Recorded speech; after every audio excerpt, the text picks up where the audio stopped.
no sé, això no s'ha de demanar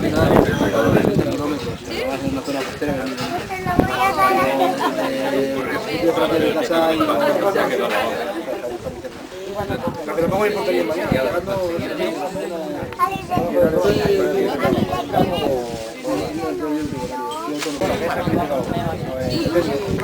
A ver, no, hombre, no. Eso por la lata. ¡Bravo, bravo! Que te queremos mucho. Y porque estamos en el día dándote la lata. Que lo leo. yo te quiero hacer una poesía muy simple. Cascosa. Muy cutre, pero bueno, no Muchas acaba de gracias. salir.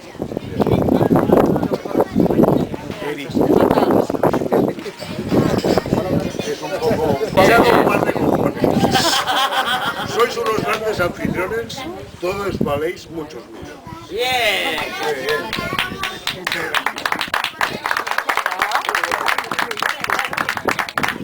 Muy bueno.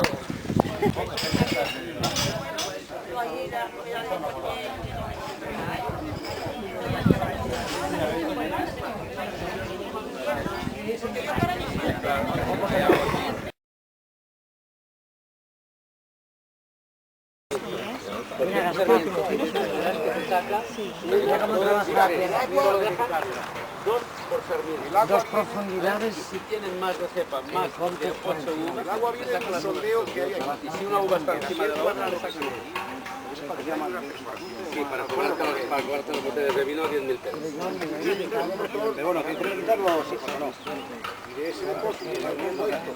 Como más le quites, mejor producción. Más buena, más calidad. Más que quieras, claro. Pues ya mira cómo están, nadie más compañía, a punto, casi a punto de... ¿Qué es esto? ¿En verdadero? ¿Tienes pimientos del ¿No tienes semillero o qué? ¿Tú semilleros pocos? Sí, semilleros. Yo tengo que el invernadero que hace 6 metros de largo por 2 de ancho. Fíjate. ¿Pero comprar mucha planta también o no? También. No, lo único que compro son las lechugas.